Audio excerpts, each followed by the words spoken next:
Okaeri, welcome to part 2 of my Stormlight Archive reread vlog.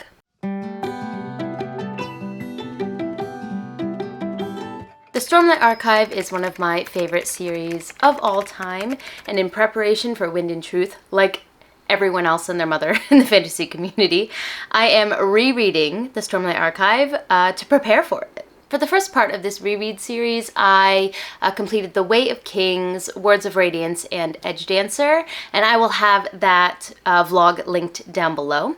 And then for the second part, I'm going to be reading Oathbringer, Rhythm of War, and Dawnshard. Now I think I'm on track to complete this in time. I was really behind. I was supposed to start this reread in the summer. Not even close, did not happen. I started it a little bit into October, and I was able to complete the first half within that month. So I have a month now of November to complete these 3, and I think I'm going to get there. Now, I don't have a lot of physical reading time in my life right now. If you want to know more about life updates and all of that, I have those updates on my channel. I'll have videos with those linked down below, but I'm just a very busy bee at the moment. I got a lot going on, which means I don't have time to sit down and read these monsters. Obviously, I have physically read them before, but I'm going the audio route this time. For The Way of Kings and Words of Radiance, this was my 3rd reread this time around because I had read those 2 right before Oathbringer came out. So I was already kind of fresh when Oathbringer was released. And then when Rhythm of War came out, I reread 1, 2. I guess I reread Oathbringer as well. So this would be my, what is math? No, this would be my first reread of this one. Yes? No? How many times have I read this? For The Way of Kings, Words of Radiance, and Oathbringer, this will be my 3rd reread, I believe. So I had read The Way of Kings and Words of Radiance right before Oathbringer came out the first time. And then when Rhythm of War came out, I reread the first 3 and then read Rhythm of War. And now, in preparation, this will be my 3rd reread of the first 3 and my 2nd reread of Rhythm of War. That being said, there were a bunch of details from Words of Radiance that I thought happened in this book, but happened in Words of Radiance, so I was like, wait a minute, what actually is in Oathbringer? Like, do I remember this book?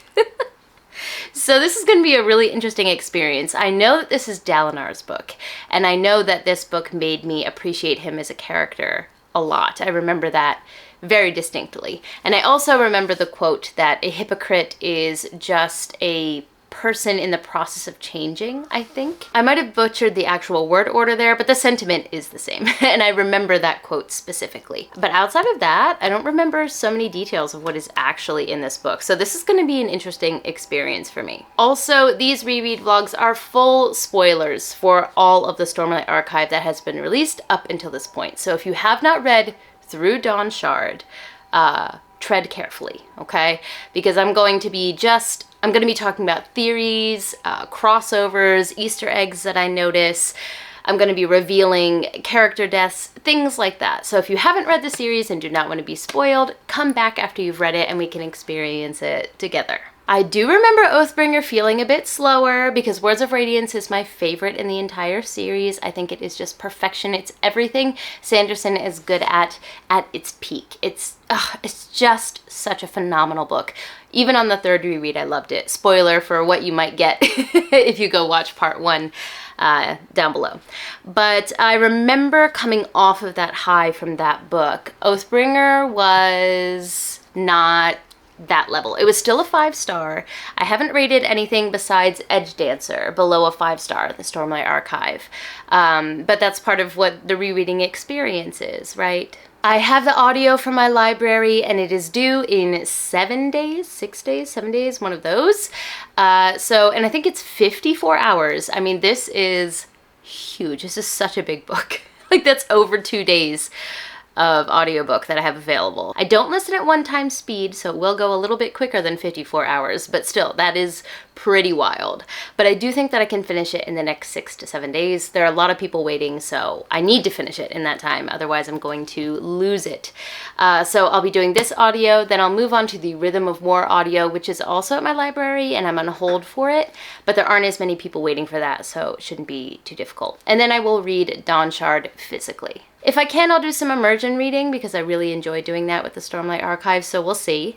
But I'm going to start this audiobook today. I have work in about 5 minutes, so I need to go. But I do have a gap between 2 different work sessions today, so hopefully I can start the audio then, and I will check back in with you guys when I have thoughts.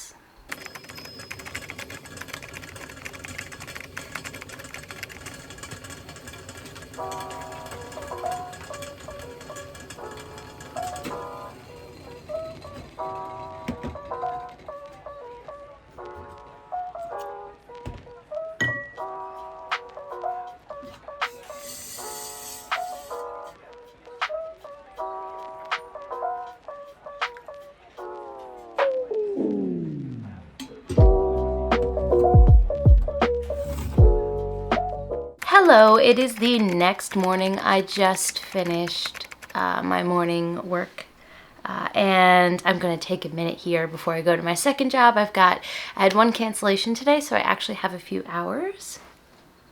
What do I even do with myself? I know what I'm going to do with myself, actually. And I have some stuff to do around the house and some scheduling I need to do, but it's a perfect time to listen to Oathbringer. I've only listened to the first 2.5 or 3 chapters at this point. Well, I guess the prologue and then the first 2 chapters. First off, that prologue, I remember nothing about this book, okay? And then when it started with Eshonai and how she was just an explorer that stumbled upon Gavilar, and that's how all of this happened. Like, I forgot how much I loved Eshonai. Something about that particular first prologue chapter, it gives you this answer that you've been waiting for, you know, what happened, why the assassination. But also it's a little heartbreaking because I really resonate with that part of Eshonai that just wants to be an explorer, that just wants to see the world and not really have to have a stake in it per se, just to enjoy it, to be an observer. But that is often not the case, and in her case as well, it wasn't. And Eshonai ended up having to make a decision, which was to tell, you know, the listener elders that Gavilar was trying to bring back their gods, and she was like, you know, I'm gonna have to ruin everything. These pesky little things called morals and politics get in the way. The world doesn't let you just live on it, you know? You have to live in it. And so Eshonai making the choice to tell the 5 listener elders about Gavilar's plot to bring back their gods, you know, I support her in that choice, but it is what caused this whole shit show in the first place. Well, I guess Gavilar is the one that caused it, really, if we're being honest here. And he had no interest in listening to what the listeners had to say about their gods. Very colonizer mindset, which we know about the Alethi anyway, but it was just interesting to see it in that microcosm.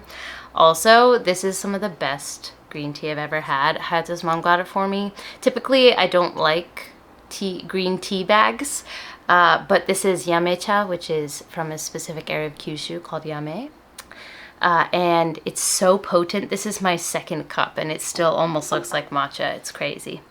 Anyway, so my emotional reaction to even the first chapter means I think this is going to be a really interesting reading experience for me, because just like Edge Dancer, I don't remember this. Did I block this out? Like, I don't know. Where I'm at currently is it's just been discovered that Sadeas is dead. And Adolin's kind of like, what'd I do? You know, kind of reflecting back on that. But I'm so proud of my baby for doing it. Someone had to do it. And they just discovered his body. And Dalinar has the nerve to be kind of annoyed with everyone else. And they're like, well, so what? Like, you know, like, he's gone now. None of us did it, but he's gone now. So why cry about it? It's just, and Dalinar's like, we should be upset. I'm like, usually I'm with him when he's on his high horse, you know, I'm on his side. But in this particular moment, I'm like, can you just not? Like, just be happy that this fortuitous thing happened. You know, that your son made this happen for you. I don't know.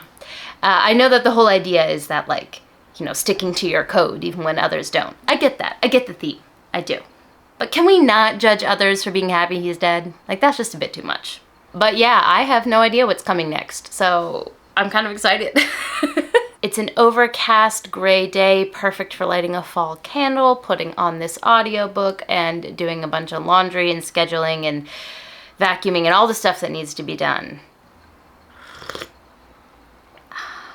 I have about 3.5 hours before I go to my second job, so I think that's a decent enough time to really do some damage on this audiobook and finally get this house a little bit under control. I'll probably check back in with you guys before I go to work and give you guys an update.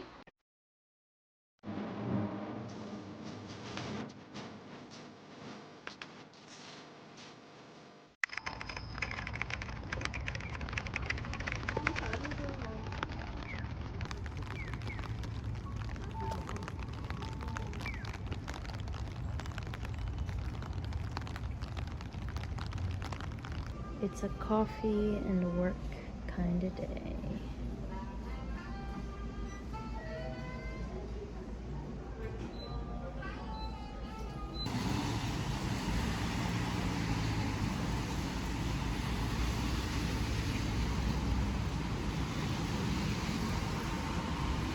Whew, the dark circles are dark circling right now. Don't mind that.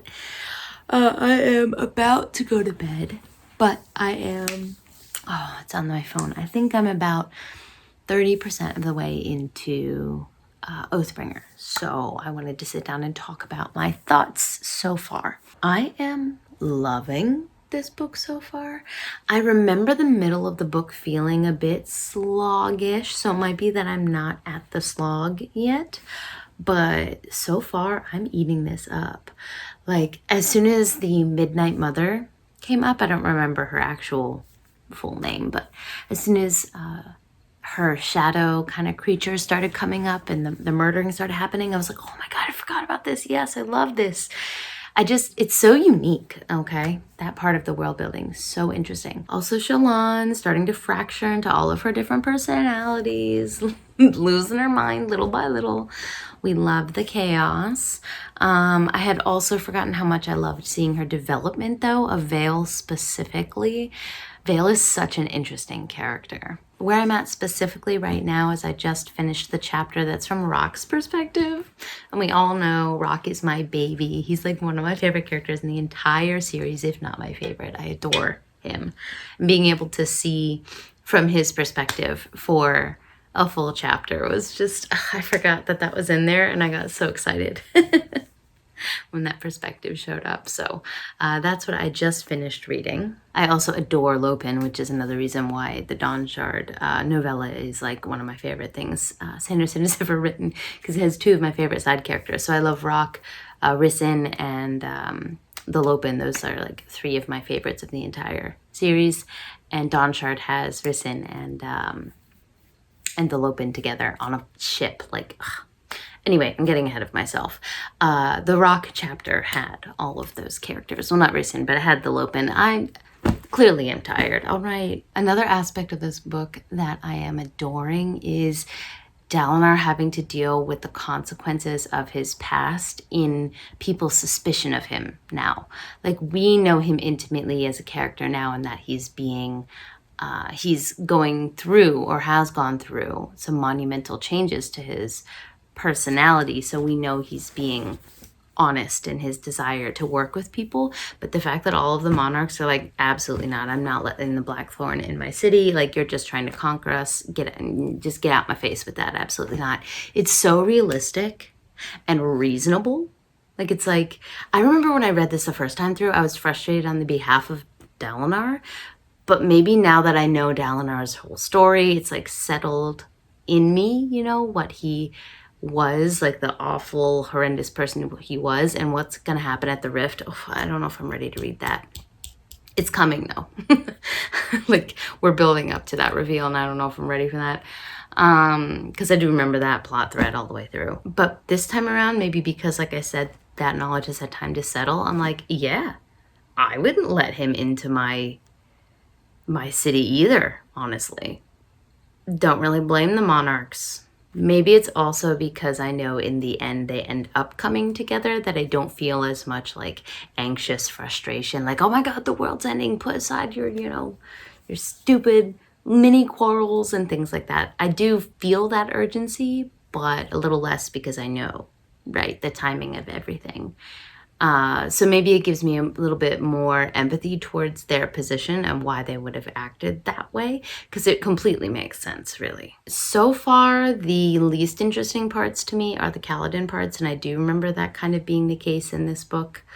Obviously, he has like those really cool moments when he gets to reveal to his previous bullies and Roshon, yeah, that he is, a radiant now, and like, that moment was very satisfying. But I am so intrigued and interested in Shallan and Dalinar's point of view in this book that, yeah, it's a huge shift because I loved Kaladin's point of view in the first and second book. And so now with Oathbringer, I remember this kind of shift happening, and it's happening again for me.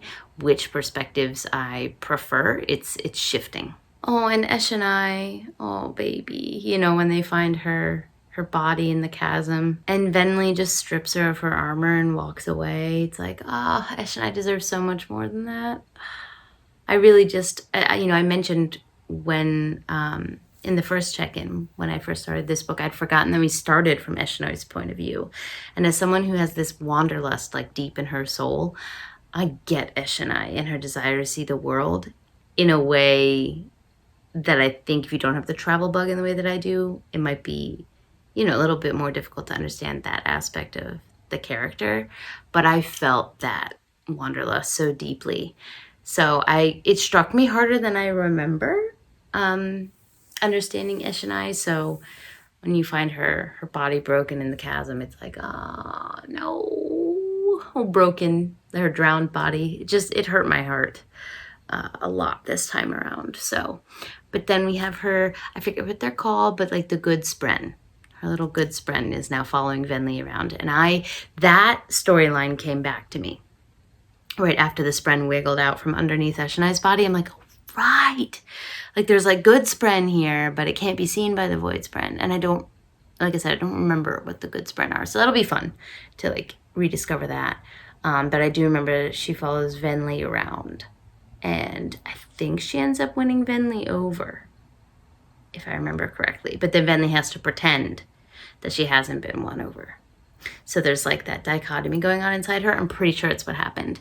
And I remember loving that. So really looking forward to that this time around as well. Also, the discussions of the subjectivity of morality through Dalinar's, past and present, the analysis of that, as well as the listeners, now that they're free, their hatred of the humans, Kaladin understanding that hatred, but in this case also being part of the oppressive class, and that really throws him for a loop because he's never been in that position before. So now he's really having to struggle with looking at systems of oppression from the opposite perspective and having to kind of wrestle with that morality.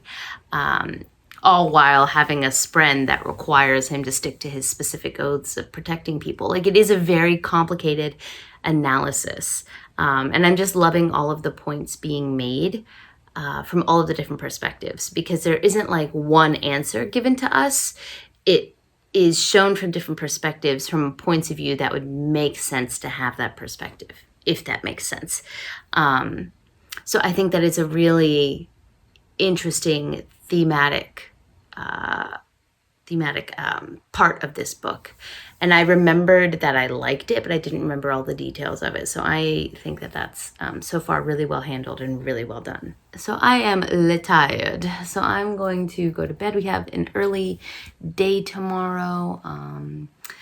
It is Sunday, so Hayato and I are both off of work, but that means that we have a lot of like shopping and things that we need to get done. I'm also going to talk to my parents in the morning. So with time differences, that means that'll be early as well. So we just got to get up before we talk to my parents, prepare to go shopping, and then come back in time for Sumide's nap time.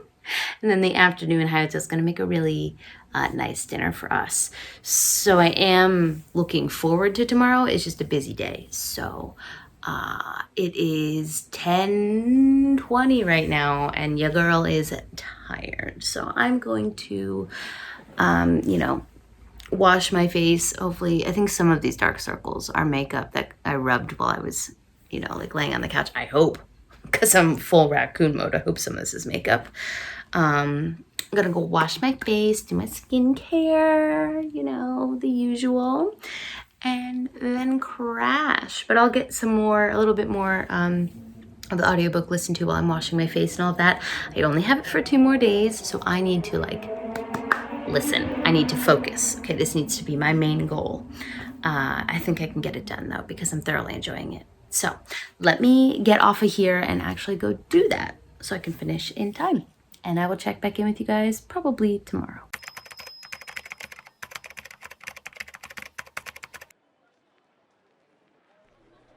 We went shopping as a family at Yodobashi Camera, which is a giant tech store essentially, and I was looking for a chair because my new job, one of my new jobs, requires me to sit at a computer much more than any previous job I've ever had, and I was using a kitchen chair and it was gut-offing my muscles and my legs, so I realized how important a nice chair is. So we came here to look at the prices of gaming chairs and like, look, listen, I'm happy for y'all who have them, but absolutely not. So then after that, we just kind of wandered around, and you know, it's a bit overwhelming how many pieces of tech are in here, but we wanted to see if anything else struck our fancy, and Sumire fell asleep while I was holding her. Then here, I just wanted to show these really interesting mirrors. I don't know if anyone's ever seen them before. With the right angle, they are a normal mirror. And then here is the largest gachapon place I think I've ever seen. Essentially, they're little collectibles, but when you get something from the machine, you don't know which one it's going to be, so people try to collect all of them. All the gachapon you could ever want. Insane. From $1 to $3 to $5. I've even seen some as much as $10 at some point. And everyone has their own little collection that they're trying to complete. There are anime and manga themed ones, as well as just really odd, weird knickknacks, which I'll show you in a second here.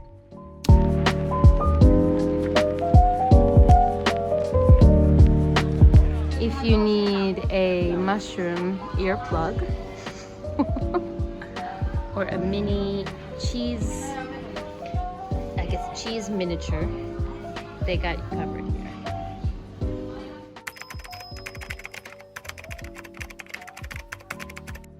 Sumire ended up taking her nap on me while I walked around Yodobashi, so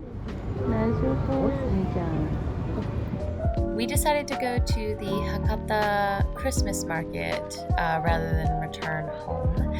And it was actually the only Christmas market we were able to make it to this season, so I'm really glad that we went. They have it every year. It's got a lot of beautiful lights. It was a bit smaller this year than previous ones, but we really enjoyed ourselves. Tonight's dinner is sukiyaki, a type of hot pot. It's a rainy, cold night, so we're gonna take this and dip it in raw egg. I know, sounds weird, but it's absolutely delicious. So, itadakimasu. Itadakimasu. Hello. So it is 2 days after my last check-in, I think, and I am currently almost about to finish part 2, so I'm on chapter 53 of part 2, and I have thoughts, okay? But first and foremost, I have 15 hours left on this. Well, 30 hours, or 31 hours, but I'm listening at 2 times speed. I've gotten up to 2 times speed because I've been listening to so much of the audio, right? So my ear is kind of naturally adjusted. So I have, 15 and a half hours left, and this is due in 1 day to my library. So I'm not sure if I'm gonna make it. Like, we might get to the point of putting my phone on airplane mode so it can't be returned. Because it's a long wait after. I did put another hold back on it, but yeah, I don't think it's gonna let me get it out again right away. So I'm trying to think about what to do here. I'm gonna finish as much as I can. Sumire is taking a nap now. Today's a national holiday, but Hayato working in kitchens. He did not have today off. So it's just me and Sumire today, and we went out all morning, went to a park, went for a really nice bike ride, had a great time together, and she's taking her nap now. And I won't get to listen to too much of it tonight either because Hayato's working till close, which means he'll be home at like maybe 11 p.m., midnight, something like that. So yeah, I think I'm just gonna have to think about purchasing the audiobook for this. I know that the first two, when I got those, I got that on my Audible, what's the word I'm looking for? Trial. And actually, I might have forgotten to cancel that. If I had forgotten to cancel it and I have another credit, I'm just gonna... Do I have a credit? I'm checking now. Let me see. Do I have a credit? No, I don't have any credits. So I started the trial on the 8th of October. So I would get another credit in November 8th, but that would still be... Like, I'd still have to wait, you know, quite a few days to get that, and I don't want to stop listening to this. So I'm gonna do my best to finish as much as I can from the library, but yeah, I might just end up having to purchase it. So we'll see what I decide to do there. We'll see how far I get. I could read physically. I mean, that's always an option, but like I said, I don't have so much time to read physically recently, and tomorrow I'm back to my usual busy work schedule. So yeah, I'm not sure about being able to physically read this. I don't know. We'll see. I'll let you guys know what I decide to do. But let's talk about actual thoughts on the book itself. Like I said, like, I didn't remember what was in here, but I am loving it so far. I'm not feeling like it's sloggy, which I remember feeling the first time around. I loved the section where we went from Rock, who we know now as Lunamore, and Moash's point of view. I had completely forgotten that Moash ends up fighting for the listeners, or the fused anyway. I completely forgot that happened, but now it's coming back to me. You're gonna hear this a lot. I think about this book and probably Rhythm of War because I've only read it once, but I'm loving rediscovering these things, and having Moash reach that moment where he's with the Alethi again, and he's noticed that even though the system has been, not the system, but the entire world has essentially been broken, and this is a chance for change. People resettled into the societal structure that they're used to, and like this shitty, light-eyed, you know, I think it's Aladar. Prince was back on top again with the dark eyes serving him and looking happy to do so. And Moash just kind of looks at his people and he's like, we suck. Like, I'm kind of on the side of the Voidbringers here. And having him come to that conclusion with everything that he's gone through, yeah, I'm a lot more sympathetic to him this time around. I still, you know, have the hatred for him that a lot of people do because of him trying to kill Kaladin. I think that's the one, like, unforgivable thing. Pretty much everything else, wanting to kill Elokar and doing whatever he could to get his revenge for his family, after everything that he'd been through in his life, and here as well, being rejected by those that he loved for his previous choices, and consequently losing his faith in his own people. I can see it. It makes sense. And watching him step in to protect the listeners that are being abused by all the others, especially the fused, shows that he still has that core in him that Kaladin saw. He just lost it for a while there. I don't know. I'm much more sympathetic to him this time around. I remember later, though, after I don't remember how he gets there. Does he get an Honor Blade or does he become a Knight's Radiant? I'm not sure which one, but I know that he does try to kill Kaladin later. I don't know if it's in this book or in Rhythm of War, but that's where he's just kind of solidly fucking up at that point. But when he's on the journey to get there, it's making sense. It really is. again, the subjectivity of morality is being explored so in depth from so many different angles here. Also, I'm still Team Yasna, but she is kind of annoying me more in this book than I remember. Like when she came back and just kind of like started ordering Shallan around as if nothing had changed. I don't know. Maybe I'm just Team Shallan more than I realized.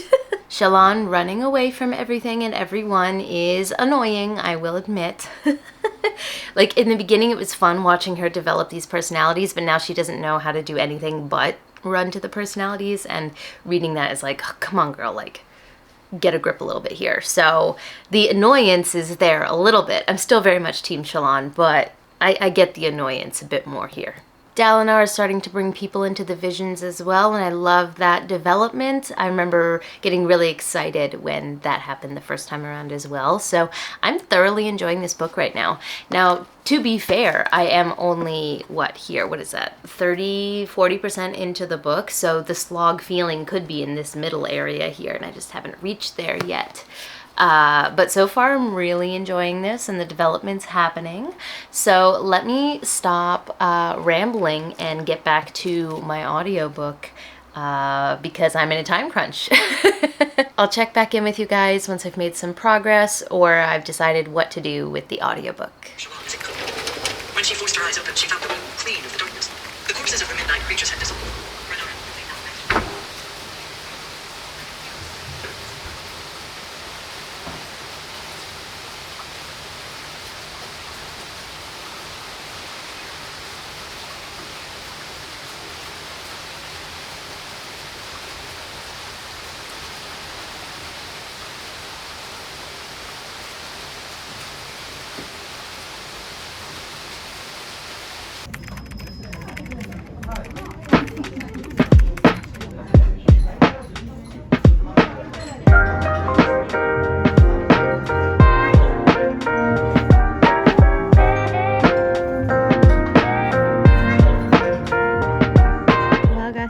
Dessert after sushi by the river. Between jobs, nothing better. And castella. This is, what did I get? Ringo daifuku ne. De, kurumi daifuku. Ringo, apple. So that's the cinnamon stick. I can't eat that. But inside is this mochi. Is apple. Mochi じゃないね。Outside? Outside. 牛皮 牛皮ね。The kurumi is walnut. So we're gonna enjoy this Japanese sweets or so. Then it's work time again. Sigh. I just finished chapter 67, which is an animal, the rift scene. That hit me so much harder than when I previous read it. Like tears in my eyes level. It's god-awful. And I know for a fact that it's worse for me this time around because I'm a mom now. So the idea of like the children burning in the palace and all the innocent families, like, I mean, I know it was awful the first time around. I remember being so shocked, and part of me was so upset with Dalinar that I was happy that Evie also was there almost as a punishment for him. Like he couldn't get away from that action scot-free. Also, bless her. I mean, he didn't deserve her even a little bit. We always knew that. But it's like, the writing in this is so visceral. Like, how can I love Dalinar so much in his current iteration and despise every single thing about him, you know, while learning about his past? Like, God, the rift is, it's brutal. Let's see, I'm gonna tear up again. Right now, I just finished it like less than 5 minutes ago. So, you know, then he goes to the Night Watcher, right? Or Cultivation, as we know that's who she really is, to get his memories erased because he can't handle the pain of what he's done. And that cowardice of running away from that pain and his, it's not my fault, you know, so he runs away from taking responsibility for what he's done. And that is like the main part of his arc, right? He can't take back what he's done, those awful, horrendous things he's done as a warlord. But he can actually face the consequences of his actions and take responsibility for it. And I think part of that is also him accepting that the other leaders of all of the other nations, when he's trying to sue for peace, right, them not wanting to work with him and assuming he's going to conquer them, he's frustrated with that. But then he kind of accepts that, of course, they're going to think that way. So I think that's part of the beginning of his journey of realizing, like, oh, I can't take my past away. I can run from it, but the past still exists in the grand scheme of the world. People aren't going to forget, right? So I do think that it's such a well-written journey. It is a redemption arc. Can he be redeemed fully? I'm sure that there are some readers who are like, absolutely not. Like, what he did at the Rift is, and what he's done his whole life is just, it can't be redeemed. And I think that that would be a valid conclusion to come to. Like, if you hate Dalinar after this book, I feel like that's reasonable. But also, the redemption arc is written well enough that if you feel that he has been able to redeem himself to a certain degree, that's also believable based on the way that this is written. So, yeah, just fantastic writing here, truly. But yeah, the Rift is that, it's so hard. You know, and I don't remember if Adolin knows the truth that Dalinar killed his mom that way, or if he believes the lie that they told that she was murdered first. I don't know if I don't remember if he knows that. I feel like his feelings toward his dad would be a lot different if he did know. So that's interesting. I'm going to keep my eye out for that little tidbit and see if we get that answer. But trying to shake off the gross, icky feeling I have after reading that chapter. What did I read last night? Let me see. Because I think I made it 30% of the way through, 30 more percent English, I speak it, of the way through the book last night. So I am now at 61%. So yeah, if you look at it in the book, this is where I am. This is what I have left to read here. So a lot of last night was Kaladin, Shallan, and Elhokar infiltrating back into, why can't I think of the name of the main city? Good Lord. Into Kholinar. That's the name. And yeah, one of the Unmade is there, right? That I did remember, that an Unmade was in the palace. And I do believe that Elhokar, through his actions, saves his son. I think is what I believe. I remember. I know he dies. Is it this book? Yeah, I think it's at the end of this book, where there's a battle in Kholinar. He dies right when he was starting to swear his ideals. I'm pretty sure that's what happens. But through his actions, his son is able to be saved. I'm 99.9% sure. That's what happens. So I am looking forward to a child being saved and not burned alive in a palace while his dad watches, you know. Really looking forward to that ending being different. And they've also discovered the gemstone recordings, histories in the destroyed library. That's one of the things that I think I want to actually sit down and physically look at, because via audio, those little snippets don't really stick in my head as much. And I love lore and I love history in my fantasy worlds. So I would like to kind of revisit those and maybe find all the little Easter eggs and connections that are hidden in there. You know, like they have here. And it'll say from drawer 417 second topaz, like these little points here. I do want to revisit those, I think, like I said, physically.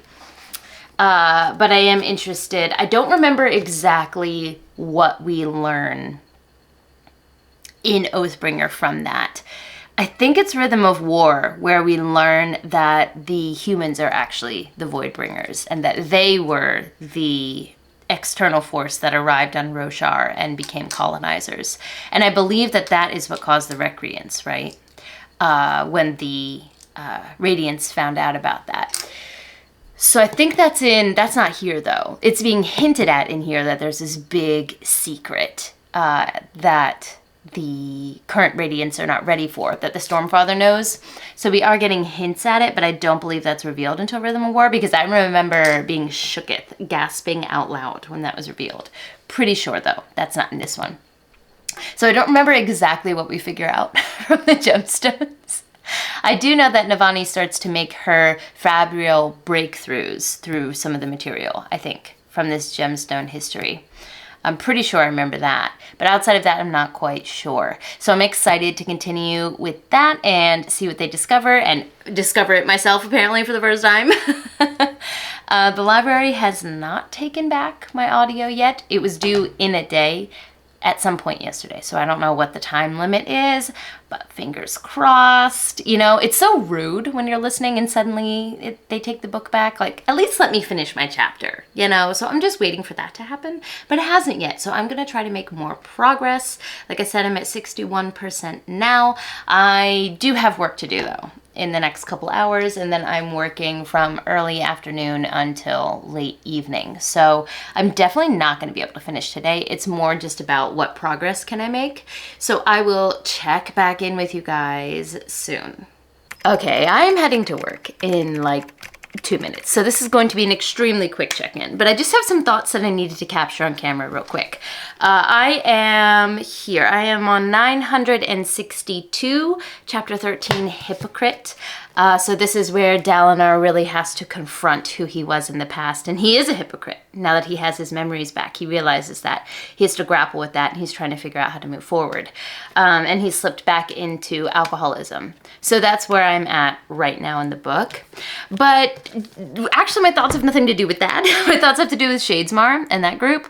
I remember not enjoying the Shadesmar chapters so much here. I was actually quite bored, and I remember kind of being like, can we get back to the main storyline? And maybe that's because I didn't know how Dalinar's storyline was going to come to fruition, so I was more interested in that. But now that I know that, I'm really enjoying Shadesmar.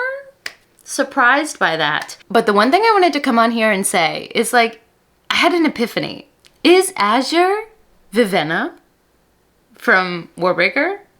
Like, this might be a theory and something that's well established, like everyone kind of knows that that's who that is, but I don't go on the wikis, okay? I love me some Stormlight Archive, I love me some Cosmere, but I'm not like to the wiki level where I look up theories and what other people think and all that. So I just had the personal epiphany myself, like, I think Azure is Vivenna.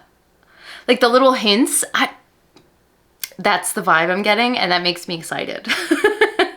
This is clearly very spoiler filled, so let me know in the comments down below if I'm right, or there's any theories out there that are pointing towards that. But I just had that realization, because I remember thinking the first time through, I'm like, who is this? They really feel, it's kind of confirmed that they are a world hopper, so like, who are they? And I think I figured it out, and I just wanted to say that on camera. Yeah, I gotta run to work, so I will check back in with you guys shortly. I might do one more check-in before finishing. I haven't been listening to my audiobook so much in the past 2 days, because it's just been, I've had some extra meetings to make up for, like, if you remember in the first part of this, there were a couple days where I didn't have as much work as before. That work is being made up now. So I haven't been able to listen to this too much, but hopefully in the next 48 hours, I'll be able to finish it. And then it's on to Rhythm of War. So let me go so I'm not late for work. So I meant to share this earlier in the process of us eating this, but Hayato made this giant pot of oden, which is not stew. I don't know how to describe it. It's kind of like stew. But in the winter in Japan, all of the convenience stores will sell this. And it's basically a broth that you can put anything you want in it, but there are like standard things you put. So there's hard-boiled eggs, daikon radish, yusuji, beef tendon, cognac. See, I'm having a hard time translating all of these. There we go. Miracle noodles is what we call them in the States because they don't have calories, but like those clear noodles. There's a couple other things that always go in here as well. Some tofu, fried tofu. And it just, the more that this steeps and simmers, the better it tastes, the deeper the taste. So Hayato started making this almost 2 days ago now. And so we'll just turn on the pot and heat it up whenever we want more of it. So it's been marinating for a while now. I had some yesterday, and it was a bit of a lighter taste. And typically you eat this with spicy mustard. So I just wanted to show this kind of moment of this giant pot of oden on the stove. This will probably happen many times throughout the winter. So we just kind of take from it whenever we want, and it's wonderful. Highly recommend if you visit Japan in the cold months. This is what oden looks like after a couple days. This is what, day 4, maybe? Ish of cooling it down and heating it up and simmering it on and off. So that flavor is really in there. And we eat it with karashi, which is like a mustard, like a spicy mustard. You just put it on the side and dip everything in. This is rolled cabbage. That's why this looks, it doesn't look good, okay? Everything just turns brown, but it tastes amazing, I promise. So if you're in Japan in the cold months and you see oden at a convenience store, because they'll have it just kind of at the front, you can pick out what you want, try it. I promise you won't regret it. Hello. You all are in a very precarious position, so let's hope this works out. I have finished Oathbringer. It's probably about a week since my last check-in because, look, listen, okay? I got sucked into another K-drama. I stopped watching Crash Landing on You on like episode 4 or 5 because I'm a sociopath. Like, I don't know how I did that. And then one of my coworkers also watches K-dramas and he was like, have you watched Crash Landing on You? And I was like, no, I stopped. And he's like, why would you do that to yourself? And so I realized, yeah, why would I do that to myself? So I got back into it, and that's been my whole last week. So we got back to Oathbringer maybe yesterday, 2 days ago, and I blew through what was left of the audiobook. Tell me how I remembered almost nothing from the last epic fight scene from this. I remember the "you can't have my pain" from Dalinar's moment, you know, with Odium and with the thrill. But tell me how I didn't remember that Kaladin kills why can't I think of his name? I just read it. Just listen to it. Amaram. There we go. I didn't remember that he kills Amaram. I didn't remember any of those like little details. I also didn't remember that the thrill gets trapped in the giant ruby. There were so many things that I was like, oh my god, that happens in this book, right? I feel like this is just kind of like a theme at this point, that I don't remember little details, but I did remember the overarching big story. I also love the scene where Dalinar is like, Adolin, you're gonna be the king now, and he's like, actually I'm not, because he's growing into his own person, and like, actually that's not what I want for myself. And then they're sitting there like, who could handle diplomats, you know, in a poised fashion and be able to handle the mantle of the throne? And I'm sitting here like, y'all know that you're describing someone in your family, right? And then when Shallan's like, have you ever thought of Yasna? Queen Yasna is where she needs to be. I also think that the arc for Moash is something that I'm appreciating a lot more this time around, because Sanderson very deftly manipulates my feelings when it comes to that. Like in the beginning, I also wanted Elhokar dead. I was like, get out of here. But then when Moash just stabs him without any fanfare while he's holding his kid, oh my god, his kid is such a traumatized little boy. I feel for that child. Can you imagine being held by your father and then they get stabbed while they're holding you? Oh, he's in for some therapy in the future. But when Elhokar gets stabbed without any fanfare and he just like dies when he's about to say the first ideal, it hurt, even though I was all for him dying earlier in the series. So at that point, in the beginning, I was on Moash's side, and now I'm like, why would you stab him, Moash, you asshole?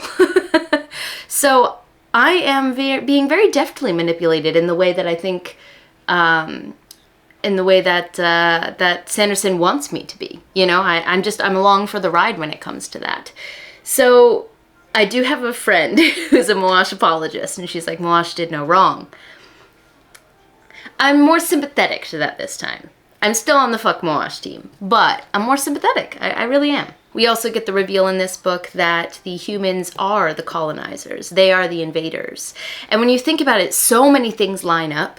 You know, this has definitely been pointed at, hinted at, just through the world building. So when I mentioned earlier that I love how the world has adapted to these high storms, but humans can't handle them. They have to hide from them, right? They have to build everything facing away from the storm wall. They have to find a way to irrigate and farm around the natural environment of Roshar. And it just makes so much sense that they're not native to Roshar. Everything falls into place. The fact that Shinovar was what they were given and then they decided it wasn't enough, like that's what colonizers do. And so you're sitting there as a reader, having fallen in love with all of these human perspectives, realizing that actually they're the fucked up ones in the situation. They're the ones that took over the homeland of the listeners, of the singers. And you're really not mad about what the listeners and the singers are doing, in a sense now. You're mad at them because they're going against people you love, but all it would have taken was for this book to be written from the perspective of a parshman or a listener, and you would have hated humans. So that's the kind of intricate moral work that I really enjoy in this series, and it's just such a slow burn. It slowly starts to reveal itself, and then you realize when you're in the thick of it, oh my god, all of these things line up.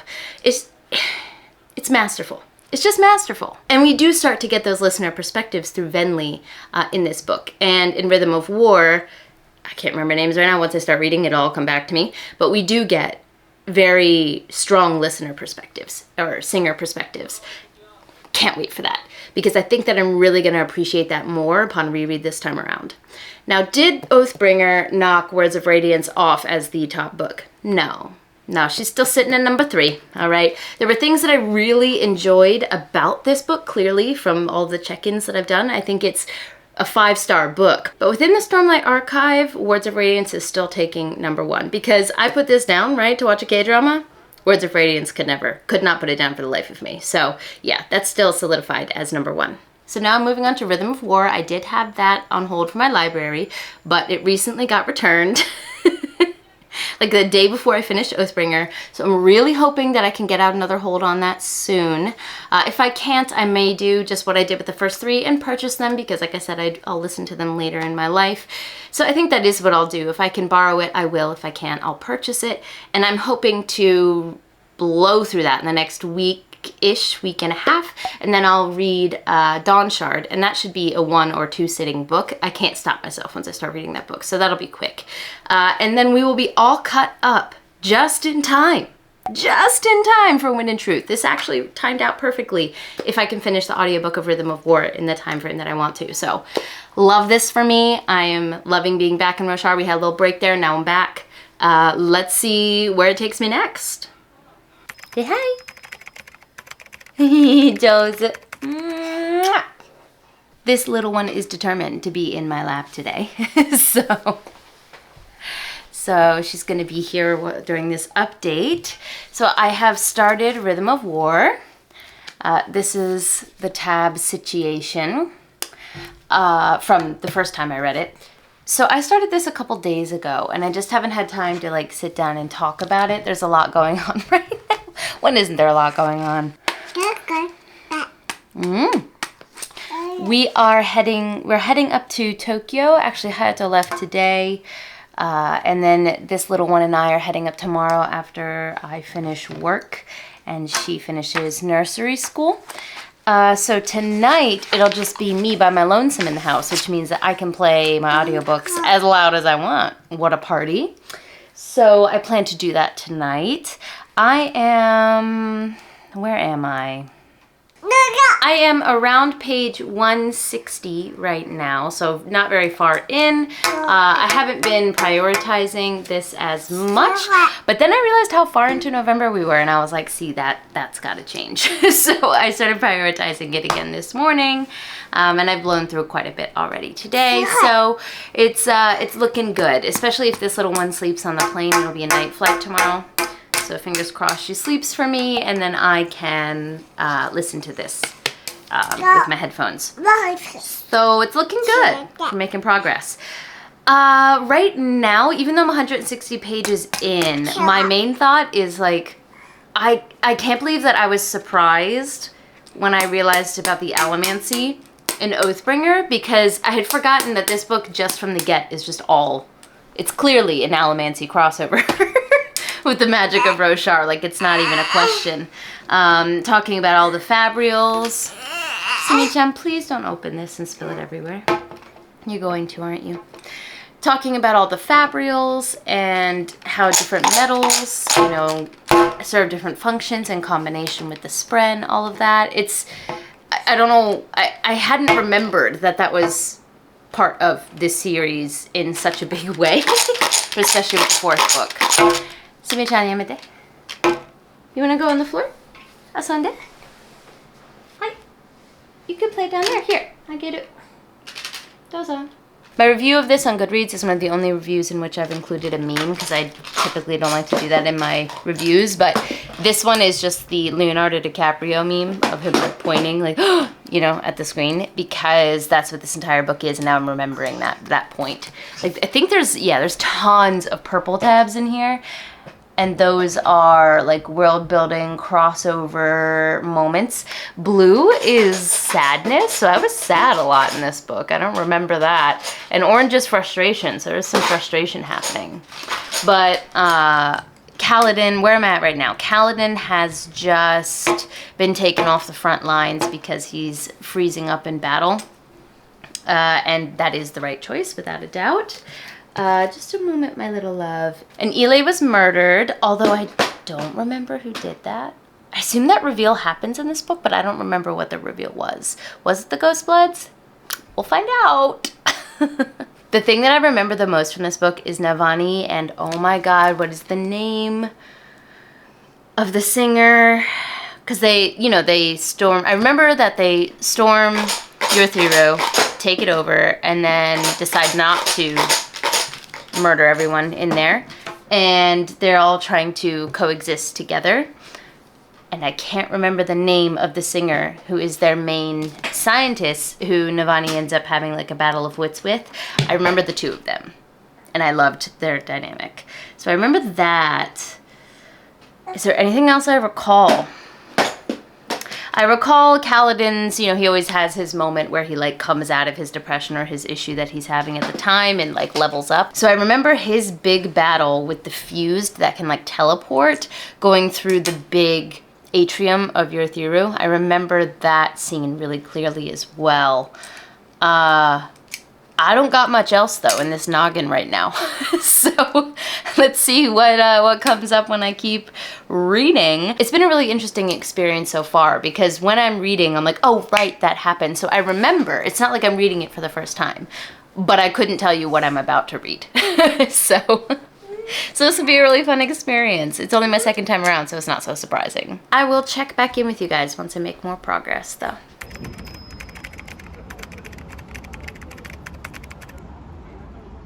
The main reason we went to Tokyo was for Hayato's visa appointment, which went wonderful, but also his younger sister lives near Tokyo, and she had just had a little baby, so of course we had to go see the little potato. He's the cutest thing ever. And then I also had a friend who was simultaneously visiting Tokyo, and then I ended up meeting up with him while we were there. Honestly, I was also working in between everything, and it was just too much. We ended up getting sick after we got home because we just pushed ourselves too hard. But here we are having a delicious dinner in the airport. And then I wanted to grab this footage because people often ask me, what am I going to miss the most about this country when I move? And one of the top things, honestly, are the bathrooms. These are the airport bathrooms. They are color-coded. They have an information box to tell you what to expect in each area, so you know which one you need to go to. They're so clean. They have these children-safe spaces where, you know, they have a kid's toilet, and they also have a little urinal if you have to take your little one in with you into the women's room. Obviously these are a bit bigger than usual because they're designed to fit suitcases, but this is normal, that you'll have a little thing you pull down if you need to change clothes and don't want to stand on the floor. They have a little place for your kid to sit. Then you can take your choice of all the different bidet options, noise canceling options, a baby changing place that is clean and well maintained is also normal in each individual stall. And then you also, as you'll see when I pan around, have a place to usually do your makeup in the woman's room. So, am I going to miss a lot of things about this country? Yes, but the bathrooms? Absolutely. But here's a clip of us heading out of Tokyo back to Fukuoka.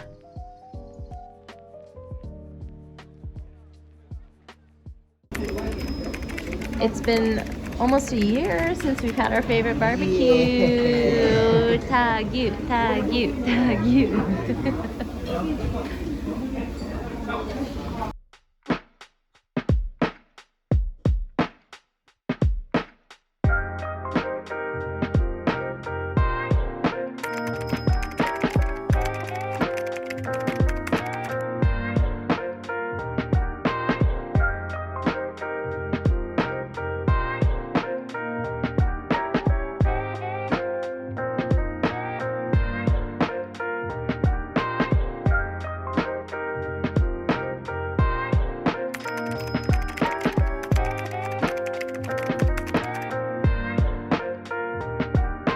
I thought I would give you guys a little tour of the Tenjin Underground Mall area.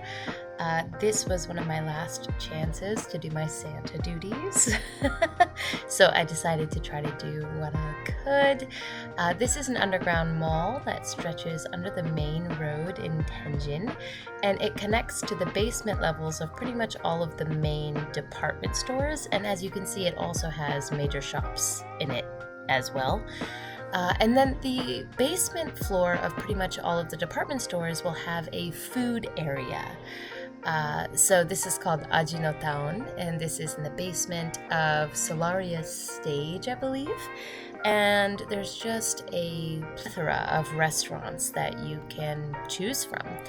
And if you don't like what you find here, you can go back to the underground mall and then pop into the basement of another department store and see if they have something more to your liking, which is amazing in the cold months, honestly, because ain't nobody trying to go out in the windy, cold area. You can just stay underground and stay nice and warm. This is a shot from the bus ride home. We took the highway bus, and I've always just enjoyed this view whenever I get to see it at night, so I thought I would catch it for you guys, the Fukuoka skyline.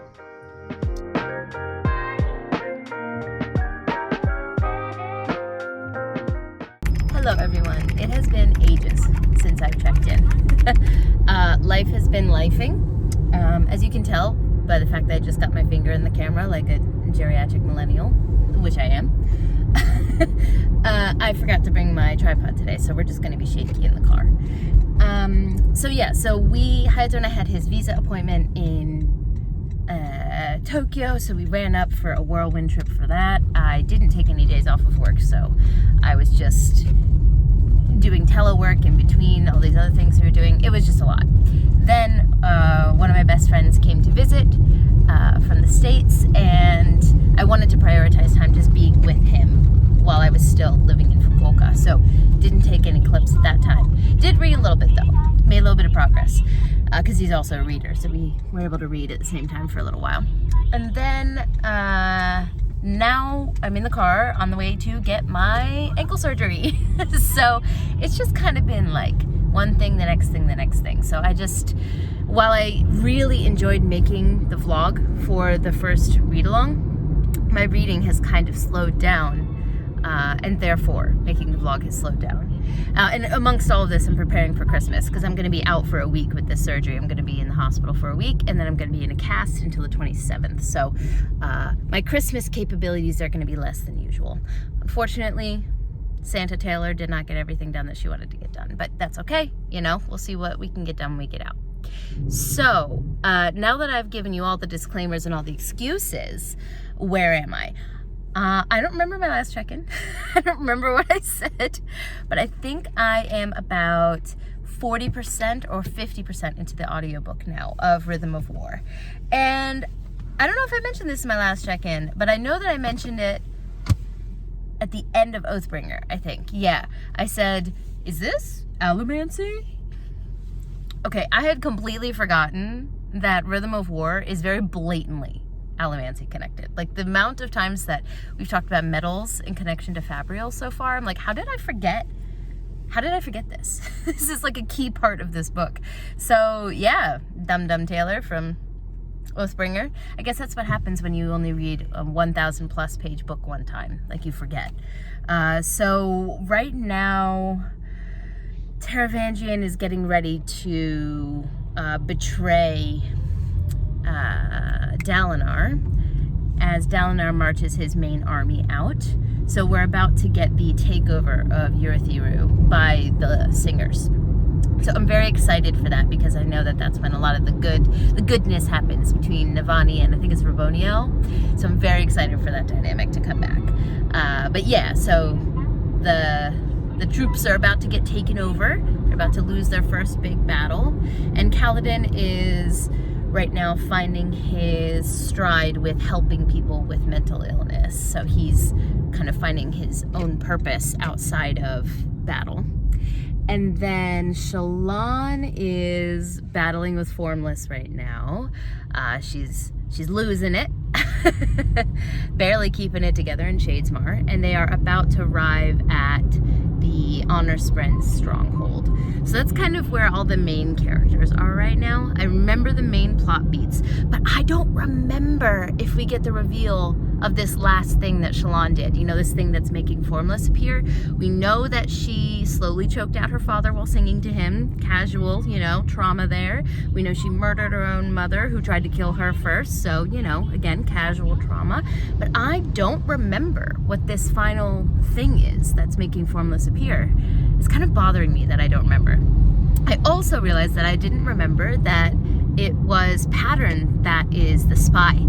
And about halfway through that plot, well, halfway through, I'm not finished with that plot point yet, but I was reading that and I was like, oh my god, I don't remember what this reveal is. And then I remembered and I got really sad and disappointed. So it's interesting reading this for only the second time and remembering these plot points exist, and then slowly the conclusion comes out of my hippocampus. But it takes a little while. So it hasn't been revealed yet that it's Pattern that is the spy for Mraize, but I remembered that that was the answer. Or at least it better be, or else I'm gonna look real fucking dumb in my next check-in. So anyway, I'm having a blast with this book. My speed has just slowed down drastically because of everything that's been happening. Also, I love my patrons to death. They're just like, they're so supportive, because I was like, I'm so sorry guys, like I haven't edited a video in like 3-4 weeks now, because with what time, and they're like, it's fine, you know, like we're here to support you, we know you got a life outside of doing this, and I'm so thankful. So I love you guys, truly. Just a shout out to my patrons here, and for anyone who's not a patron, is just there anyway, even though I haven't uploaded for a while. Thank you, I appreciate you. I see you, you're loved. So what's gonna happen next? I don't really know. I'm about to check in this morning, and then my surgery is tomorrow, which means, I don't know what that means. I guess I'll be just in recovery, and I did bring 2 books outside of my audiobook. Okay, so Rhythm of War is an audiobook, and I also brought The Paper Menagerie, finally, and What Moves the Dead. These are 2 short story collections that my patrons actually voted on a couple months ago for me to read, and I didn't get to them. And I also ordered Wind and Truth, but shipping, you know, my eternal nemesis, it's said it's shipped from Blackwell's, but I have no idea when it's gonna arrive. So my lovely husband, Hayato over here, is going to bring it to the hospital when it arrives. And so I'm gonna prioritize the audiobook. Probably while I'm recovering from surgery, I won't want to physically read anyway. So I'll just pop in my headphones and blow through that audiobook, and then when Wind and Truth arrives, I'll be ready. But I do have 2 other books just in case for in-betweensies, you know? The girlies who get it, and I know most of you get it. So I don't know what the progress will be like. I don't know if I'll be sharing a room. Probably will be, with at least one other person. So these check-ins may be sparse, or it might be just kind of B-roll. I don't know. If I'll get any alone time to be able to film this and not make others uncomfortable, we'll just see. So I'll check back in with you guys as soon as I can. Bye. Hello everyone, Merry Christmas! I like how this side is all decked out and this side has like nothing. Anyway, it's been a couple days since I got out of the hospital. I think the last check-in I did was when I was on my way to get my surgery, and I had mentioned that I was going to be able to do some reading while I was in there. This is true. But I also watched some K-dramas. So what progress did I make? I have the audiobook for Rhythm of War with me, and I listened to a really good chunk of that, but I still didn't finish it because I wanted to read something physically. And so I actually read Welcome Moves the Dead. I read this in like one sitting, maybe 1.5. I don't know what that means, but you know, whatever. I read it quickly. And then I started The Paper Menagerie by Ken Liu. And I am about this far through this collection. And let me tell you, this thing emotionally exhausts me because Ken Liu's writing is so fantastic that every story packs an emotional punch and I need to recover. Like I was bawling my eyes out at the end of the titular story, The Paper Menagerie. I needed a minute. So I slowly worked my way through this. I've decided I'm going to talk about these two more in depth when I get back to my regular vlogs, the kind of daily life vlogs, but this is specifically focused on Stormlight. So I just wanted to mention that a lot of my time was spent physically reading those and that I did make progress in Rhythm of War, even though I didn't finish. I think I'm 85% of the way through now, so we love that for me. Slow progress, but I'm still getting there. But you know what just arrived? When in truth, just arrived today. So today's what? Today, this is a 23rd. So a bit late, but that's my life with shipping. And I'm so excited to take a look at this. It's of course the UK version because I have to add to my collection. This spine looks so pretty. Ooh, da-da-da. Here she is. No, it's bent. Oh, you guys got to see in real time me realize that. Come on, Blackwells. As a book shipping company specifically, you should know better. Damn, I mean, at least it's not ripped. In theory, I can flatten this out, but there's gonna be a crease on the top and a scrunch on the corner forever. God damn it. And this is not cheap. Oh my God, it's been here too? Oh, fuck off, really? This is not cheap, and the shipping to me is ridiculous. People must have just thrown this everywhere. Oh, that makes me so sad. I know it's cosmetic, but like, I pay specifically for this version to be added to my shelves, and it comes to me this damaged. I'm gonna try to lay out this cover and see if I can flatten it out. Oh, that makes me sad. Anyway, here it is. She is thick. She is Bible pages, which I had been told to expect. Oh my God, that is so thin.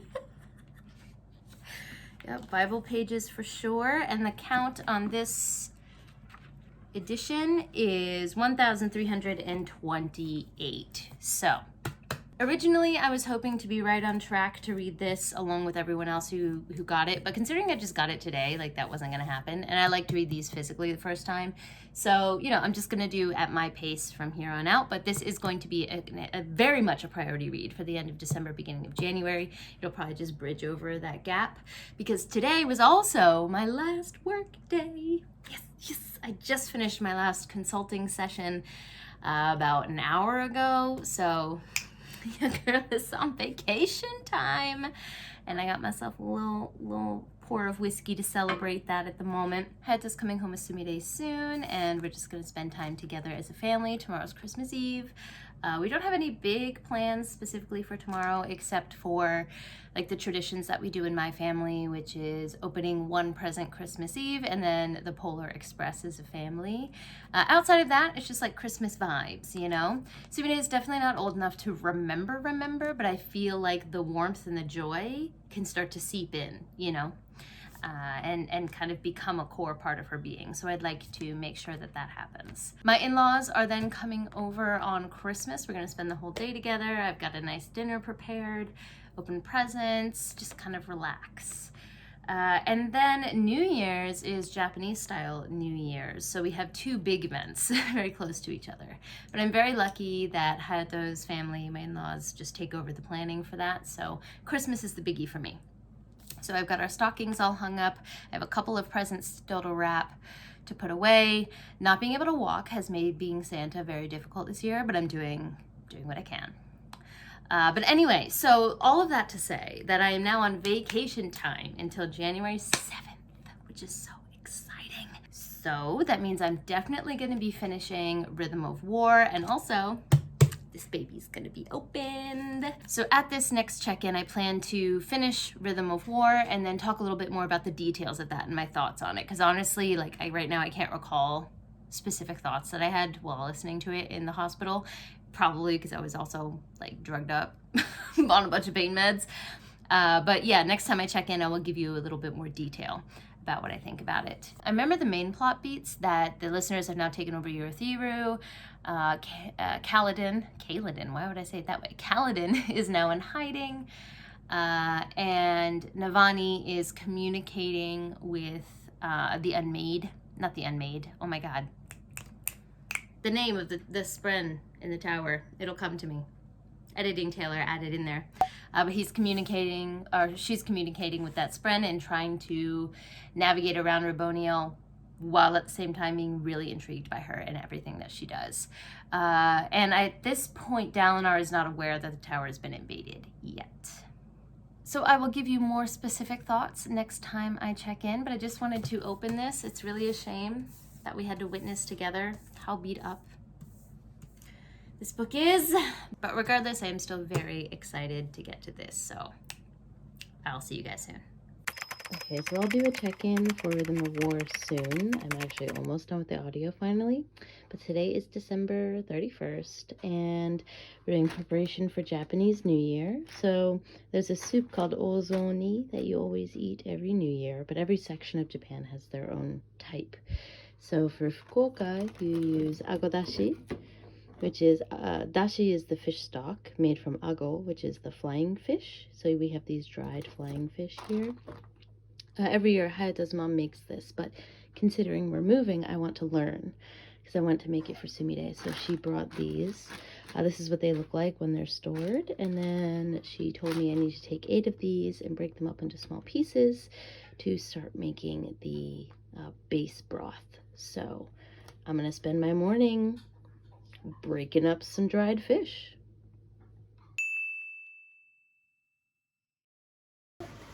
Setting up for our New Year's dinner. Osechi, Sumi-chan, kyotsukete. From a sushi restaurant. Oh, 大丈夫、大丈夫。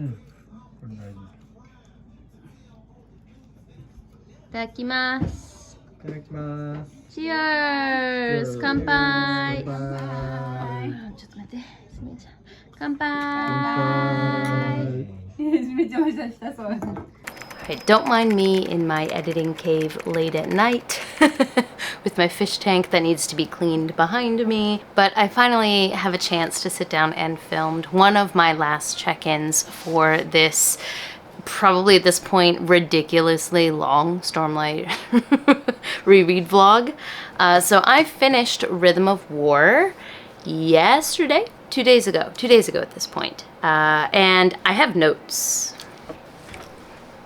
Is this too close? I feel like this is too close. Let me try to back you all up a little bit. You don't need to be this, like, in my grill.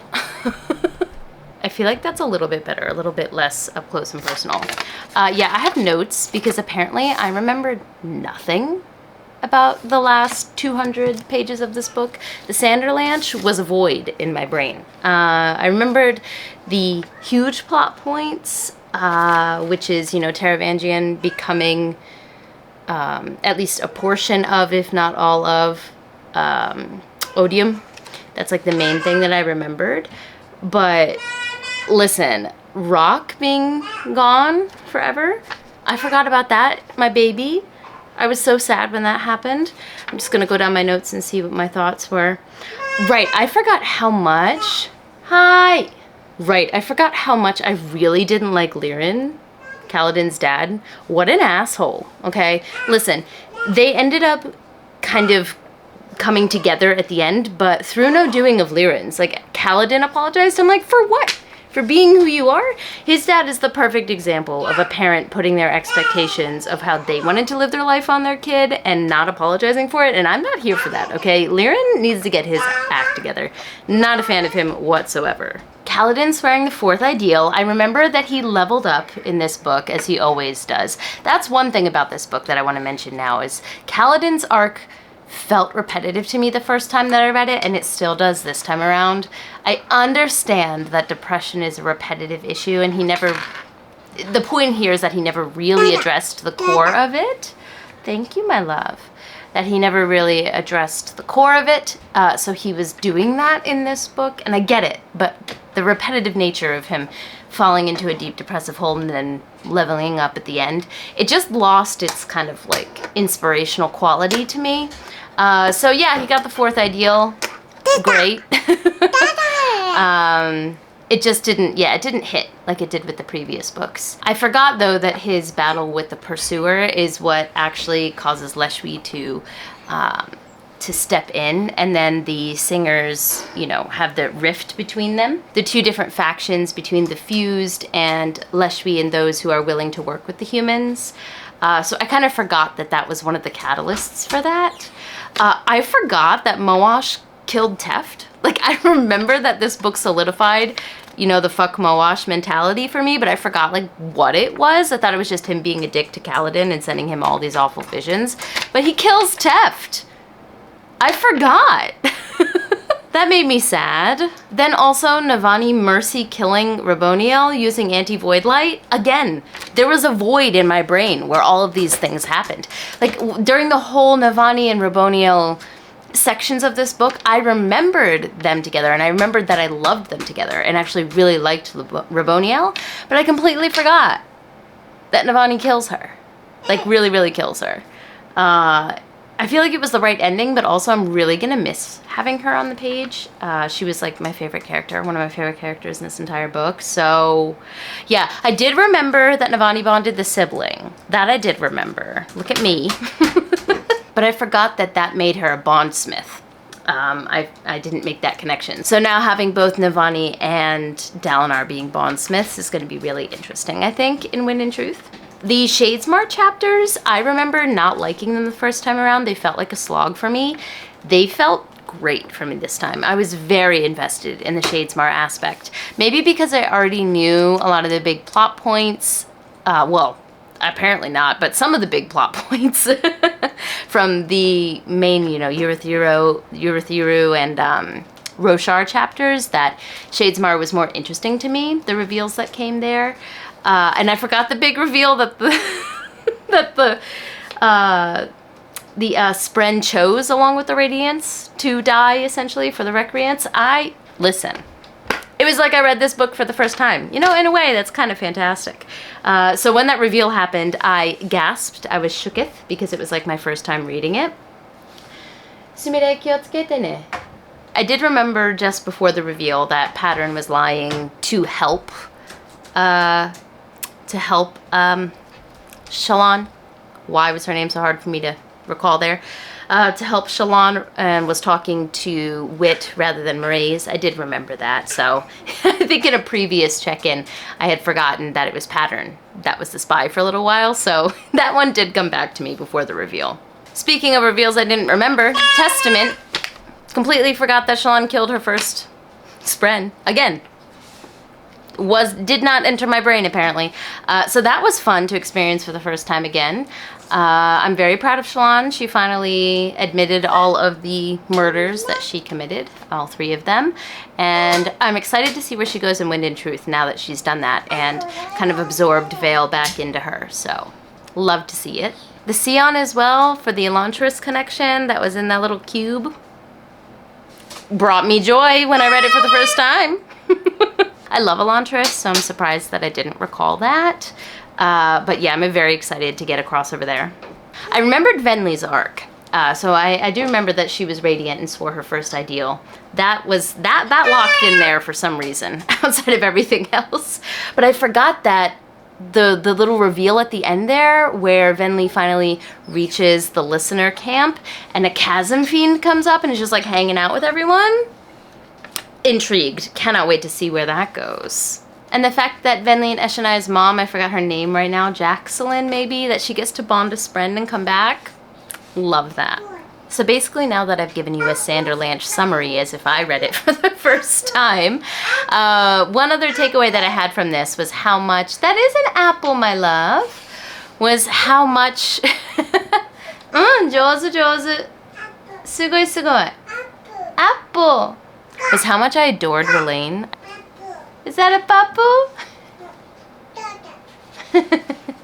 Rlain is amazing. I don't know if I loved him this much the first time around, but he is now solidified in my brain as one of my favorites, along with Rabonio. I ended up giving this book 4 to 4.5 stars because while the reveals and the Cosmere connections were fantastic, and I felt like that meme, you know, of Leonardo DiCaprio, just like I did the first time around, when all the reveals happened, there was a section in the middle of this book where it was just dragging for me. When the tower was occupied, and we were doing a lot of Fabrial science, while I love Navani and I'm very interested in Fabrials and the connection between, you know, metals and all of that, that section of the book really seemed to drag. So I actually stopped listening to the audiobook for a little while there, which is why this took me so long. So while I did thoroughly enjoy this book and there are characters that I'm very invested in, I can't wait to see where Wind and Truth goes. It is going to be a 4 or a 4.5 from me, rather than the 5 I gave it the first time around. So why is this not the last check-in then? Because I have not yet finished Dawnshard. I wanted to finish this before I checked in, but I'm actually going to settle in tonight and probably finish it after I put this little one to bed. And I have some editing to do as well. So I'm probably gonna like settle in for the night and then check in with you guys tomorrow morning after having finished this. But spoiler alert, the first time around this was solidified as one of my favorite installments in the entire Cosmere, let alone Stormlight. So this time around I am already just adoring this. The first time I think I read it, yeah, I read it via ebook and then I bought the physical version, so I'm already tabbing like the shit out of this. I'm just a giggling, smiling mess. It's all of my favorite characters. It's set on a ship. It's got these adventure vibes. Cheery Cheery is my favorite thing in the entire world. I love this novella. And I have a feeling that I'm gonna love it all the way through this time as well. So, like I said, I'm hoping to finish it tonight in one sitting, and I will check back in with you guys tomorrow with my final thoughts. Give you a little pretzel cam. I'm doing a very light clean of his cage. He needs a complete rehaul of his substrate, which we're hoping to do in early January, but he's just getting a little top up today. So you can see he is much bigger than the little baby boy that used to show up on my channel. As you can see, he's very happy, very healthy. Still dumb as rocks, though. Good thing he's cute. Yeah.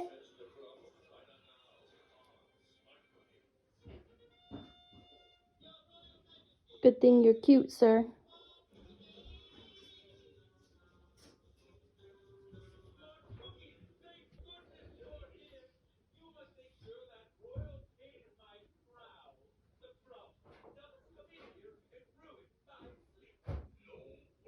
Hello, it has been maybe 3 days since I finished Dawnshard. I wanted to check in with you guys, or, you know, update you guys right after I finished. But then I just I got swept up in editing some other videos, and I kept forgetting to sit down and record while I was kind of out doing things, and I would always remember when I was in my pajamas in bed, which I guess I could have updated you then, but whatever, we're finally here. So I read Dawnshard in about 2 days. I adore this just as much as I remember. This is tied, I think, with Words of Radiance as my favorite thing in the entire Cosmere, and especially, I mean, in the Stormlight Archive and even in the entire Cosmere. This is when I wrote the review on Goodreads for my second reread, or my reread through this, English I speak it, I just wrote, this is the Cosmere book of my heart, which is such a perfect summary. It has all of my favorite side characters. We follow Risen, the Lopin, and then Rock's daughter, Cord. And Rock is my, my favorite character in probably the entire Stormlight Archive. So having his daughter here, I love Cord so much. The characters are all of my favorites. That's just the best way to summarize it. And then you put all of them on a ship, on an adventurous mission. Every page was so enjoyable for me. I also feel like while the Lopin is usually used as comic relief, and he's very good at that, this book gives him more depth, and you can see some of the reasons why he does what he does. And that explanation it's not overdone, but it is there. And that always hits my heart so hard. I've always felt close to Risen because I really identify with the idea of like a traveling trader as someone who whose entire life is basically a multicultural adventure. I've spent a lot of my life in cultures that are not my own. And having to learn how to understand the people that you're interacting with and also hold your own values close to your heart, and being able to have that mutual respect and balance is a very difficult skill and something you have to hone over many years of practice and empathy and learning. You have to be a perpetual student. And seeing Risen and her Babsk, I think is how you pronounce it, Vistum, seeing them embody those ideals that are such a big part of my life and that I hold in such high esteem makes me love them so much. So anything with Risen in it is going to have my heart. And then you put Chiri in there, who's just one of the best animal companions, okay? She is delightful. I love that she chirrups. And I love her personality, and knowing that she's going to have a much bigger role later in Stormlight makes me extremely excited. The fact that Risen took the Dawnshard into herself means she's going to be such a key player later, and Chiri being one of the ancient guardians and the only one that is now currently growing to a larger size. Also, I love the explanation for why she was unwell. I'd forgotten what the explanation was. Who's surprised? The theme of this vlog is that I've forgotten everything I've ever read, apparently, about the Stormlight Archive. So I'd forgotten that she had to bond with, I think it's a Mandra, to be able to not have her own weight crush her. It's such an interesting solution to that problem, not just the physics, but also her being unwell. So that was a delightful little moment when I read that and remembered, oh right, that's why she was unwell. So just knowing that these characters I adore from the bottom of my heart are going to have a bigger impact later in the series, fantastic. Also folklore, mythology, I love all of that. And the superstition of the sailors is very akin to that. So even that aspect of the story brought me joy. And finally, the Cosmere connections, the implications of one of the shards of Adonalsium, I can never say that name right, I think that's correct, being found and taken into a person. The Cosmere connections in this book just made me so excited. It's everything I love. It's everything I love about the Stormlight Archive and the Cosmere. And this tiny little, this wonderful package, I tabbed the shit out of it. No one is surprised. We know I do this with things that I love. This is going to be probably my most reread book in the Cosmere, I imagine, going forward, because while, I love Words of Radiance, that is a beast to take on, to reread. This is small, can do it in a couple sittings. It'll give me a little jolt of dopamine, of joy.